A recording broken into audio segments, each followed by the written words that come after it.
for the unknown. The new 500 meters professional diver's automatic watch from Titan, 0 hour.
please, and remove your badges. It's the final mic check before we get started. This is the Pentagon room. We're doing a mic check. Hello, everybody. This is Secretary Hegseth mic check 1, 2, 3, 4, 5, 6, 7, 8, 9, 10. We're doing a mic check for the pool cuts as well as the control room. How are we doing in the control room? Good. Okay. What was that? Check 1, 2. This is the chairman's mic. Check 1, 2, 3, 4, 5, 6, 7, 8, 9, 10. Everybody good? Pool camera, you good? And did you check the graphics line? You did not? Okay. Louis, you might want to do that before we get started. Check 1, 2, 3, 4. Everybody's good? Okay, very good. All right, stand by. We got about 6 minutes. Thank you.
Gym में acting करता है और फिल्मों में कसरत। यही तो art है आपका सर, इसीलिए तो मैं फैन हूं आपका। फैन बनना है तो हैवेल्स जैसे बनो। ये ऐड है क्या? स्माइल करके ऊपर देख। बनो अच्छे फैन। अच्छा, फैन की ऐड है। हैवेल्स फैंस, हवा बदलेगी।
good morning. Unlike the endless wars of the past that dragged on for years and for decades with little to show for it, Operation Epic Fury has delivered a decisive military results in just weeks. Korea, Vietnam, Iraq, Afghanistan, as the president has pointed out, all took years, decades, vague missions, shifting sands, little to show for it. Operation Epic Fury has been laser focused from the very start, as I've said to all of you.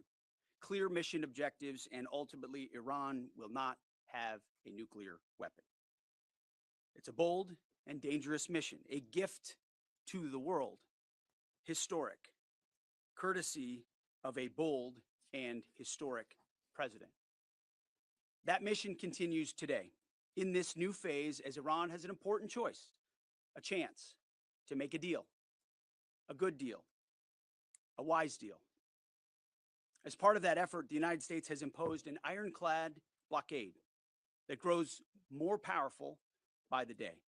From the Gulf of Oman to the open oceans, our Navy is enforcing this blockade without hesitation or apology. Now, as usual, there's a lot of false information out there. I'll say this, every ship that the U.S. believes meets our criteria, either Iranian ships or to and from Iranian ports, has been turned around. As of this morning, 34 total. Non-Iranian vessels are allowed to transit, and many have, including overnight. Not only is the blockade growing, in fact, a second aircraft carrier will join the blockade in just a few days, but this growing blockade is also gone global. Just this week, we seized 2 Iranian dark fleet ships in the Indo-Pacific region that had left Iranian ports before the blockade went into effect. They thought they'd made it out just in time. They did not.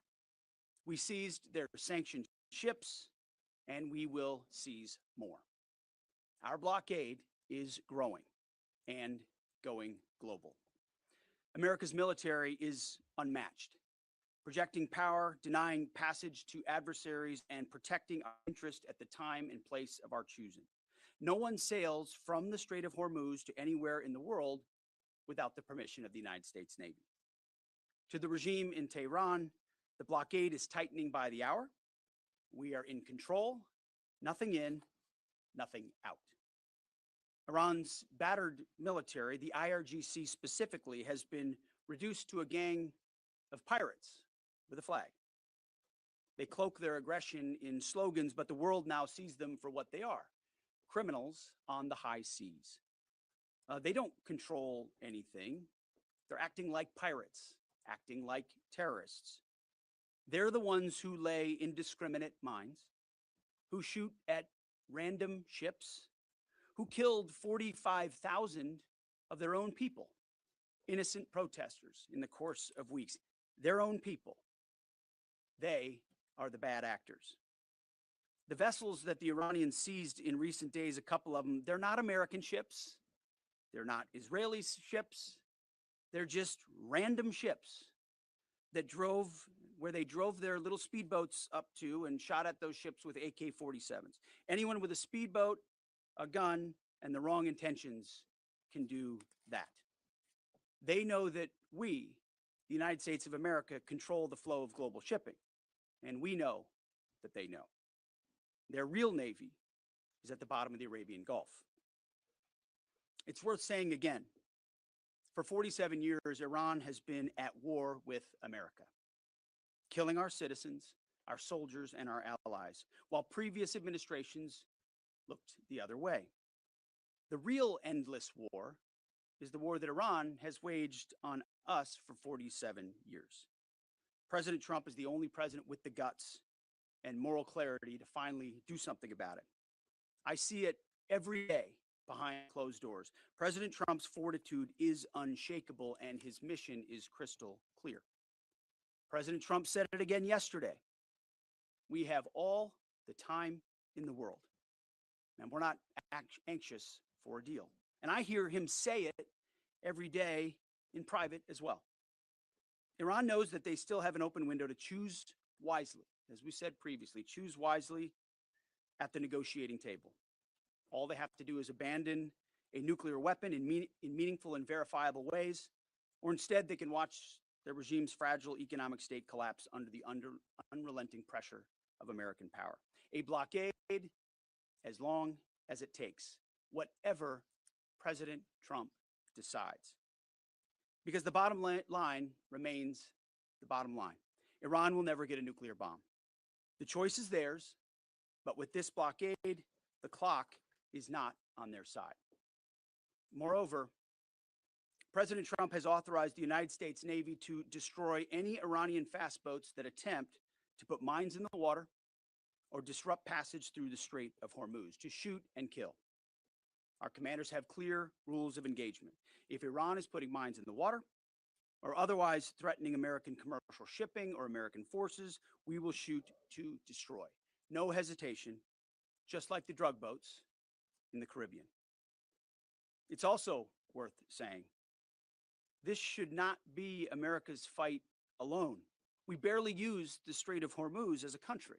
Our energy doesn't flow through there, and we have plenty of energy. Just look at the new global Congo line headed to Texas, a beautiful picture. Europe and Asia have benefited from our protection for decades, but the time for free riding is over. America and the free world deserve allies who are capable, who are loyal, and who understand that being an ally is not a one-way street. It's a two-way street. We are not counting on Europe, but they need the Strait of Hormuz much more than we do, and might want to start doing less talking and having less fancy conferences in Europe and get in a boat. This is much more their fight than ours. On this core mission, America's will is unshakable, our capabilities unmatched. Our blockade is only growing and going global. And as the president said, we have all the time in the world.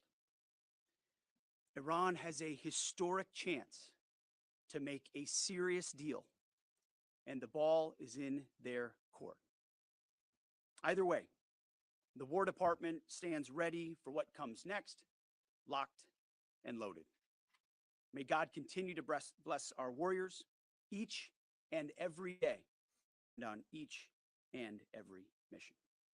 Mr. Chairman, over to you. Thank you, Mr. Secretary, and good morning, everyone. Thanks for being here. Today marks 55 days since the President of the United States ordered major combat operations against Iran. Today and this morning, the Joint Force remains postured and prepared to recommence major combat operations on the order of the President. On April 8th, the President announced a ceasefire, and last week, at the President's direction and on order of the Secretary, U.S. CENTCOM began enforcing a blockade against all commercial vessels going into and out of Iran and their ports. Simultaneously, the U.S. military, in support of the U.S. Department of Justice, was ordered to conduct maritime interdiction operations against sanctioned and dark fleet vessels globally. This operation also began on April 8th. And what I'd like to do this morning is update all of you on those actions and activities. First, as I mentioned, U.S. Central Command continues to maintain a strict blockade on all the ports. We're forcing the blockade across the board against any ship of any nationality that is transiting to or from an Iranian port or territory. We're closely tracking vessels of interest headed towards Iran and those moving away from Iran that were outside the blockade area when this blockade was ordered.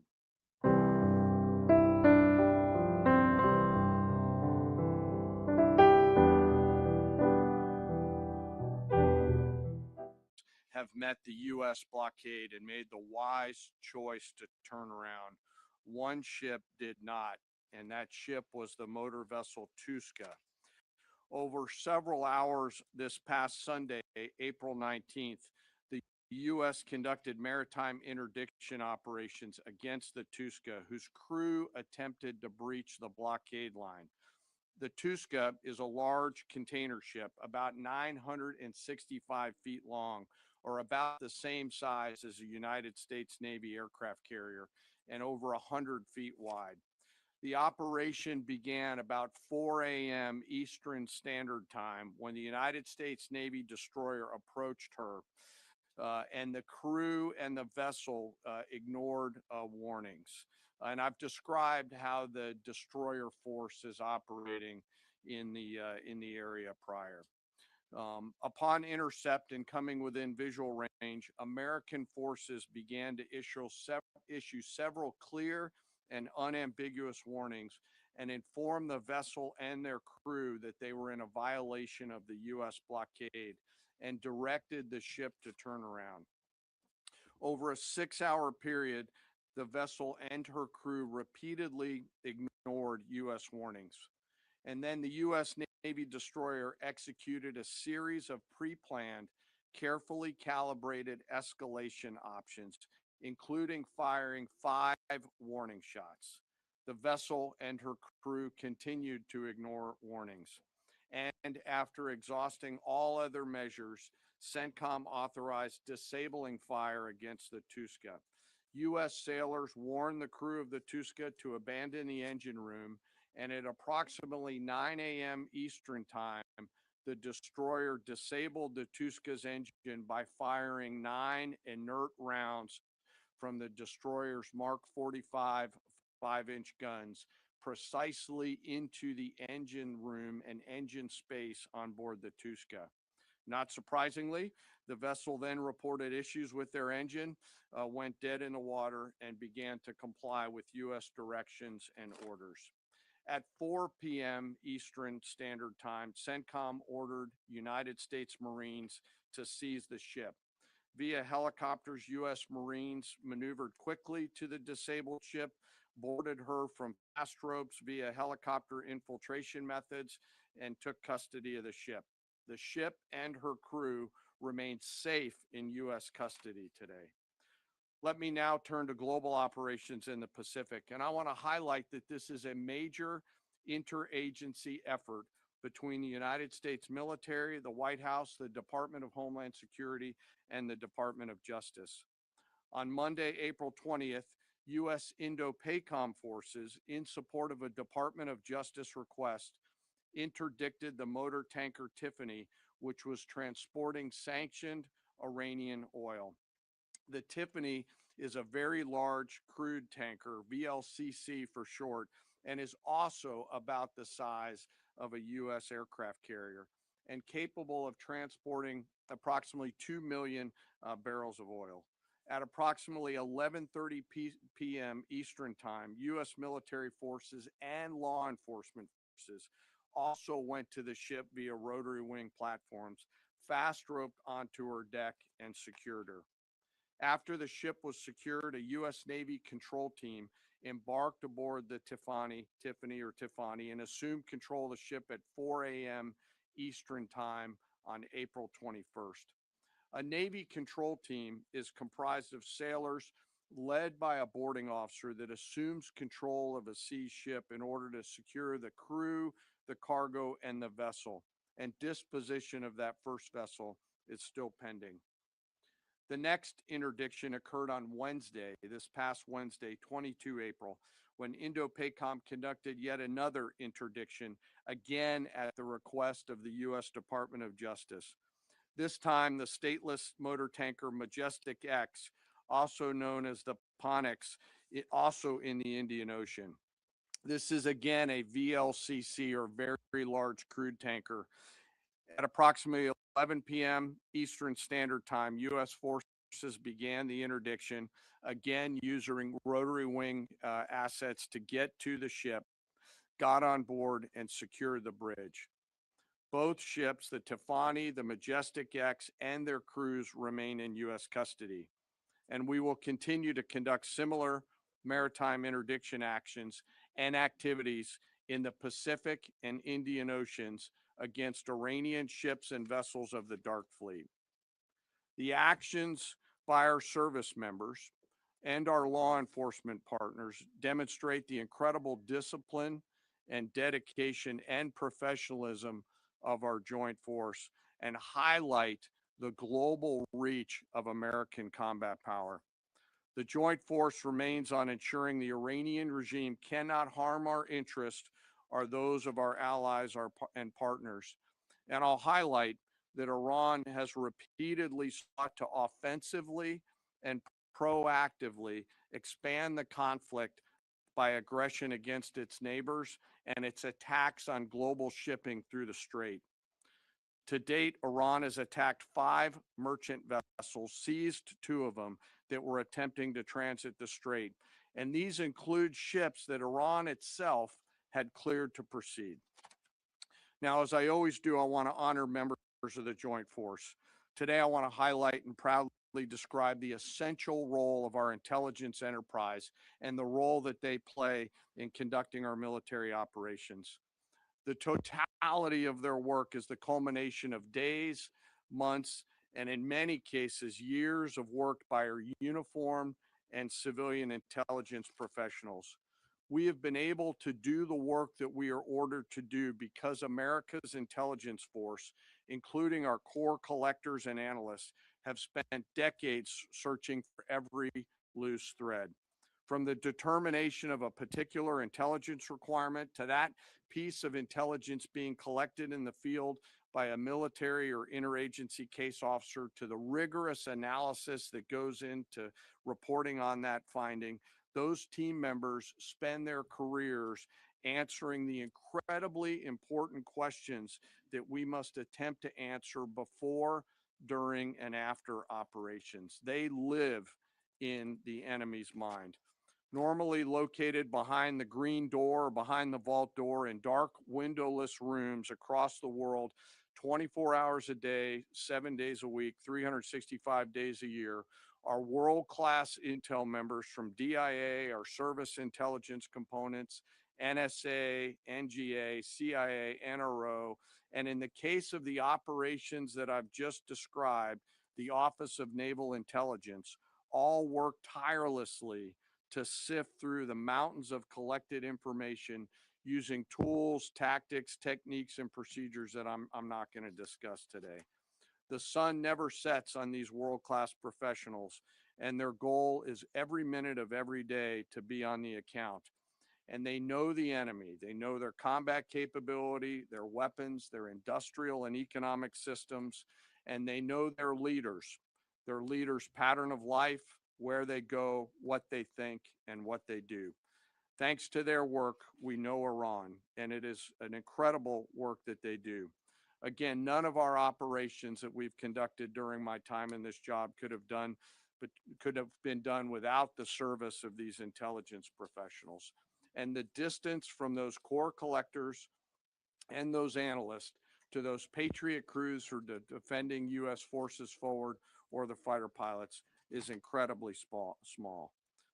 Every single day, as their mottos say, they are committed to excellence in the defense of the nation and to securing the future, and they're doing the work of. पर मेरी गलती क्या है?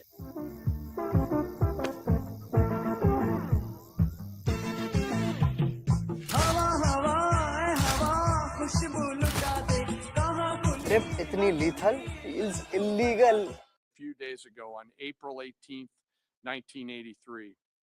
At that time, this was the deadliest attack on a U.S. diplomatic mission, and this was the first attack conducted by Iranian-backed forces on Americans. The suicide bomber detonated a vehicle-borne improvised explosive device out in front of the embassy, killing 63 innocent people, including 32 Lebanese, 14 visitors, and 17 Americans. And among those lost, members of the Joint Force to include 3 Army soldiers and 1 United States Marine. We remember their names: Sergeant First Class Richard Twine, Staff Sergeant Ben Maxwell, Staff Sergeant Mark Salazar, and United States Marine Corporal Vincent McMaw. Today we remember them. We carry on their memory and the memory of all our fallen, and remain grateful for their sacrifice and that of their families, who continue to show us what courage looks like.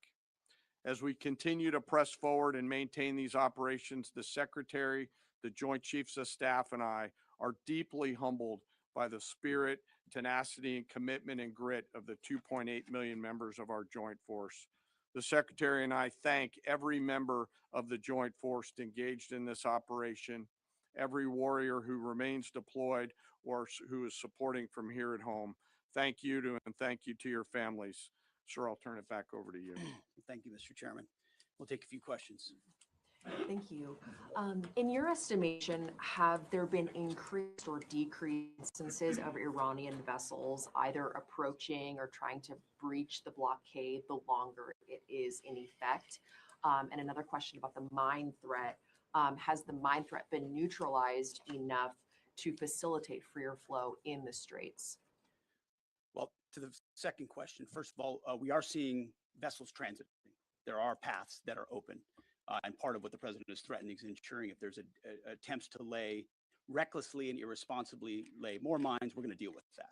It's a violation of the ceasefire. So transit is occurring, much more limited than anybody would like to see, and with more risk than people would like to see. But that's because Iran is doing irresponsible things with small fast boats, crafts, like I said, with weapons on them. These are commercial ships, in some cases, cruise ships that came through being threatened by these. So as far as breaching the blockade, it's been a pretty consistent. There were a number of ships at the beginning. Then you had the interdiction that the chairman described, where we took out the engine room and disabled that ship. I think that sent a very clear sign that this is not a fake blockade. This is a real full blockade. We'll use up to and including lethal force if necessary. And that stopped, and other ships have taken note of that. So any ships that have attempted, there's been levels of escalation, but none that far, and they've turned around. Absolutely. Yes. Good morning, Mr. Secretary, Mr. Chairman. David Zier, Real America's Voice. To follow up on Alexandra's question, how big are these mine-laying boats? Can they be achieved from fast boats? And I wanted to follow up my last week question about as jet fuel stocks in Europe reportedly are only about 6 weeks left. They get most of their jet fuel from the Gulf. Have any European countries reached out to assist in cordoning off the strait and participating in escorts? I know there's a lot of talks. You saw I would call it a silly conference in Europe last week, where they got together and talking about maybe doing something eventually when things are done. Those are not serious efforts yet.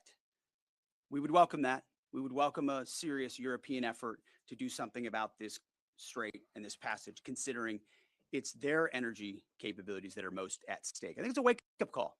It's a wake-up call for countries around the world. Either you have capabilities or you don't. Otherwise, you're at the behest of a country like Iran, and the only country that can do something about it is the United States military. You want to talk about the mines and the small crafts?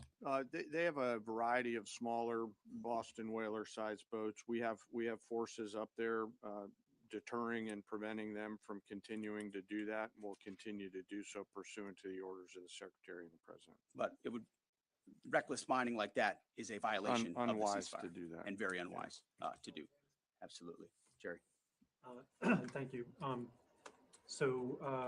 Pope Leo has made some strident comments about the war in Iran, and the U.S. Conference of Catholic Bishops, they put out a statement suggesting that the war does not fit the requirements of just war theory. And I wondered if the Pentagon had thought about this war against the terrorist regime in Iran in terms of the framework of a just war, and if either one of you could talk about that. And then just my second question would be, the Pentagon recently, this week, gave well-deserved award upgrades to the members of Gulf Company 2-1 Marines who served at HKI and Abbey Gate during the withdrawal and evacuation. I wonder if you Mr. Secretary, could speak a little bit about that and maybe give us a little bit more in terms of what to expect from this Afghanistan review in terms of further proper recognition and proper accountability.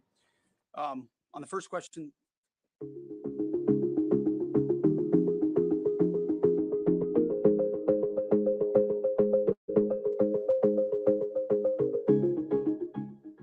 what we're doing and why we're doing it, and giving us every authority necessary under the Constitution and under our laws to execute it. So we feel very confident across the spectrum about what we're doing and why we're doing, and the legal justification that we're following in order to do it. You mentioned the Marines at Abbey Gate. And what we've undertaken at this department is a historic Afghanistan review. So we have, over the course of months, reviewed what happened leading up to and including the events at Abbey Gate and the disastrous withdrawal in Afghanistan. There's never actually been a full accounting in this department of the decisions that were made. There's been sort of papered over congressional attempts, but never a real deep dive where we brought everybody in to talk about what happened and why it happened. That has happened. That review will come later this summer, and I think you'll find it to be probably the most comprehensive review this department has ever done about a single series of events. And it's because the cascading effect of what Joe Biden did in abandoning that mission the way that he did, and that disastrous withdrawal had ripple effects for our military, for our country, and for the world. That's why reestablishing deterrence is one of the core pillars of what we've been doing at the War Department, because the world looked at that disaster and made choices. Vladimir Putin made choices. Hamas made choices and saw that America wouldn't do anything about it. Houthis shot at ships. They made choices because Joe Biden and his administration were seen as feckless and weak. And that withdrawal was a part of what the world saw, people hanging to planes as we fled. That deserves a full accounting, which is exactly what we're doing. Sean Parnell, our chief spokesman, one of my senior advisors, has been leading that effort, getting to the bottom of it. And one of the revelations was that those Marines at Abbey Gate who showed courage, who were out there exposed, knew there was a threat, nebulous mission, the only gate that's open, did not receive the kind of proper recognition they should have for their heroism. So one of the early results of this Afghan review is to ensure they get the due recognition and award they deserve for the heroism and courage they showed at that gate. Despite the bad decisions of this building and that administration, those Marines acted heroically, and we're going to recognize them for that. Sure, thank you. Yeah, right here. Thank you. Michael Casey with O'Keefe Media Group. Earlier this week, James O'Keefe published a story on Department of Army Nuclear Chief Andrew Hugg, who revealed top secret national security information to a stranger he met on a dating app. Will you defer Mr. Hugg for termination and prosecution? Yeah, he won't work here anymore. And given the revelations, An easy one. will any changes be made to the current anti-espionage training for all Department of War employees now, given this? Well, we're always on the lookout for CI threats, any internal threats, anyone talking out of school about things they should not. We take leaking very seriously here, informally or formally, which is why some of the reporting done by some of the people in here is incredibly problematic. They're willing to publish things based on classified information that would potentially harm those in harm's way. And we think them doing so is incredibly irresponsible and unpatriotic. And it would encourage members of the press to think twice about the lives they're affecting when they publish things in their publications like the New York Times. Yes, right here. Was the Tuska carrying used equipment to China? Sir, so I'm sorry, the question's right here. Thank you. Ryan Morgan with the Epic Times. Earlier this week on that topic, there was a report, I believe, with the Washington Post that the Pentagon had briefed Congress that it could take up to 6 months to fully sweep the Strait of Hormuz for mines.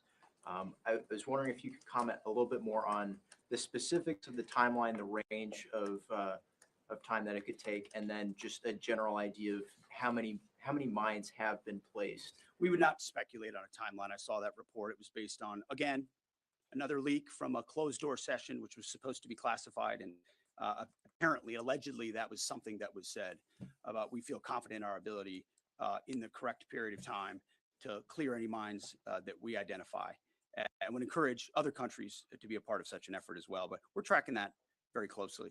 Mr. Chairman, do you want to add anything to that? No, sir. I think you covered it. Right here, new members of our press corps here. Jacob Wasserman with TMZ DC. We have two questions. I'm going to ask the first. My colleague will ask the second. You know, I've heard you talk a lot about bombing. We'll see. Sorry? We'll see. Okay. I've heard you talk a lot about bombing people and places.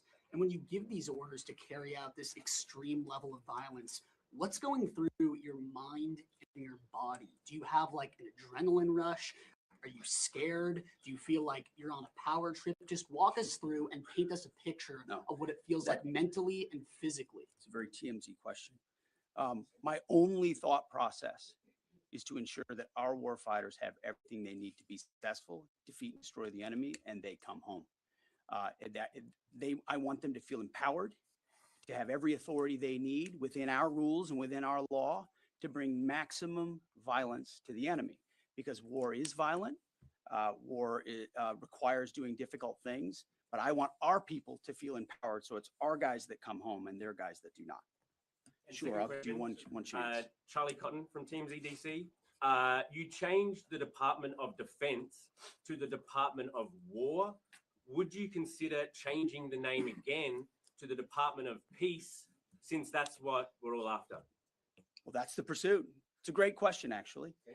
You go from defense to war because you want to be proactive about peace through strength.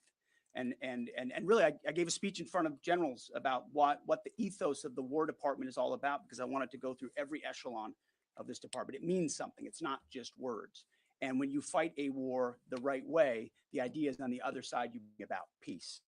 That is what we'd like to see the most. In fact, I once did a video about the one institution that should win the Nobel Peace Prize every single year is the United States military, because we are the guarantor of the safety and security, not just of our country, but of a lot of people in this world. Last question. Yes, sir. Thank you very much, Mr. Secretary. I do appreciate your time. Since February 28, 725 drones and missiles have hit the Kurdistan region as your loyal ally, killing 22 people and injuring 100 others. Even after the ceasefire, Mr. Secretary, 20 more attacks were carried out. My question is, does that ceasefire include Iraq and the Kurdistan region? And really, what is your clear policy toward proxies? Why I am asking this question, by President Masoud Barzani's statement, 5 times targeting his office, even targeting President of Kurdistan region residents in the Hock City. We watch it very closely, and that area and those folks, the Kurds, deal with a lot of what the IAMGs or the proxies are capable of doing, and a reminder of the reverberating effect of this Iranian regime. It's not just what it does to its own people, killing 45,000 of its own citizens just recently, but it's also the terror they've brought to the region. And so getting a good deal and making sure they can't wield a nuclear weapon over top of those proxies is why this mission is such an important one. Thank you very much. Appreciate it. Thank you.